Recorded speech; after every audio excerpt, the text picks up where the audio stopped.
Imagine a footballer's career, just this incredible journey, fueled by sheer determination, climbing from, well, almost nowhere right to the top. His impact was huge, potential still massive. And then, just like that, it's over. So sudden, so heartbreaking. Yeah. That's the story we're looking at today. And it's one that, yeah, really shook the football world. So this deep dive is all about the remarkable rise and the utterly tragic, sudden end of the Portuguese footballer Diogo Jota. We're going to trace his path, this incredible path from, being an often overlooked talent to a Premier League star, a national team star. Story goes short. Exactly. And our mission really is to understand the depth of his impact. We'll unpack the big moments in his career, look at what made him so effective on the pitch. And then we have to grapple with the profound impact of his passing on football, obviously, but wider too. We've gathered quite a bit for this career stats, yeah, but also some really personal tributes from people who knew him. Absolutely. It's a unique mix of sources, gives you a full picture, not just of the player, but the person too. And wow, the global reaction that followed.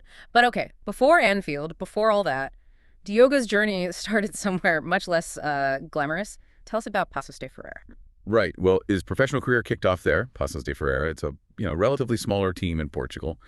This wasn't some fancy academy start. He really had to prove himself, show what he could do at the senior level.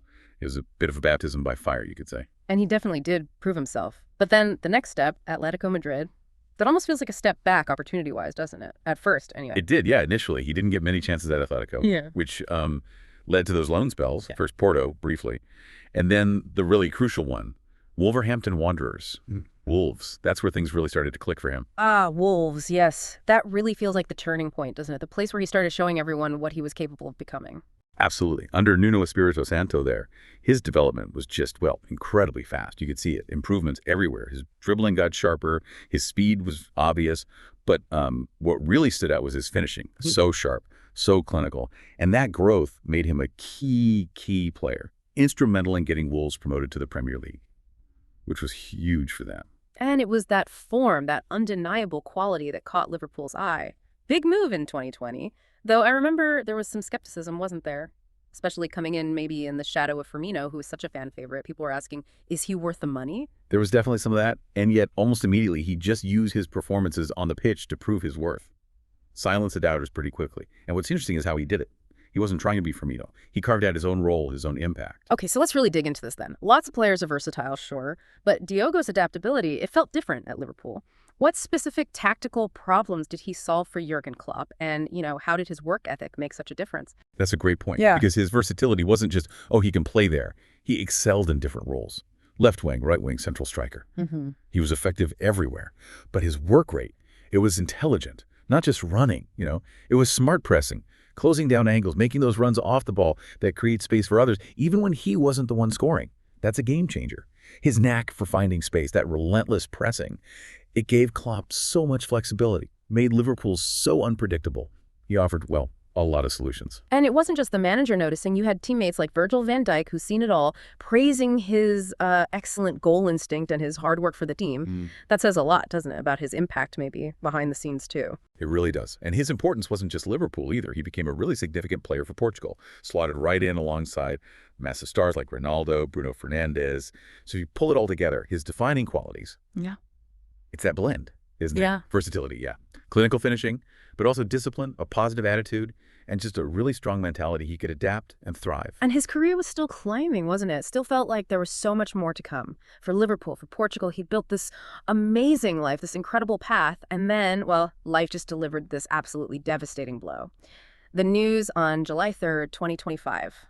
It just sent shockwaves everywhere. It came out of nowhere. It did. The reports were confirmed quickly. A tragic car accident involving his Lamborghini. Yeah. Apparently, the vehicle lost control, went off the A52 road near Zamora in Spain.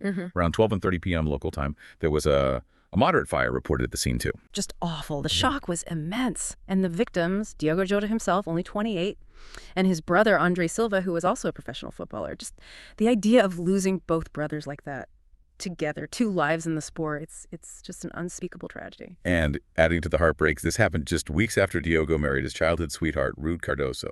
They had 3 young children together. To have built so much, achieved so much, and for it to end like that, so sudden, so absolute, leaving a young family, It's truly devastating. The reaction, the grief from the football community globally, it was immediate, wasn't it? And so widespread, it really showed how much he meant to people. Absolutely instantaneous. Liverpool FC reacted swiftly, very heartfelt. Yeah. Their official statement spoke of deep sadness. They even closed their website temporarily as a mark of respect. Yeah. And pledged full support to the family, of course. His old club, Wolves, they released a statement too. Just heartbroken, so they were devastated. He meant so much there. And it went beyond the clubs too, right? The big football bodies weighed in. The Premier League expressed shock, sorrow, called him a champion who'd be remembered forever. The Portuguese FA, the FPF, called it an irreplaceable loss. They even asked for moments of silence before women's matches, a national tribute. Exactly. And then the personal tributes started pouring in. Really poignant stuff. Yeah. Cristiano Ronaldo, his teammate, posted something like, "It makes no sense at all, just disbelief." Jamie Carragher, the Liverpool legend, he spoke about how these moments remind you of the unity in football. Even figures outside the immediate game, like the Portuguese Prime Minister, the president of the Portuguese FA, they offered condolences, praised his personality, his humility, the joy he brought. All of that, it just underscores how loved and respected he was. Not just for the talent, clearly, but for the person he was. At his clubs, for his country, he left a real mark.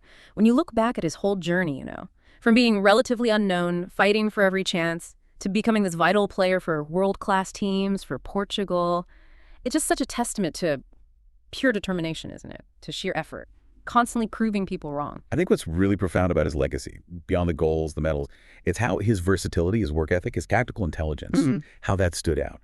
Especially now, in an era maybe focused on just a few big superstars. His loss isn't just about losing a skilled player. It's losing a beloved person, a role model, someone who inspired people by being a real fighter, always improving, always adapting, the kind of player every coach wants. So when we take all this in, what does it all mean for us, sitting here thinking about it? Well, maybe his most profound legacy isn't just the stats or the wins, but how he kept defying expectations. Like an underdog star in this age of super teams. His spirit.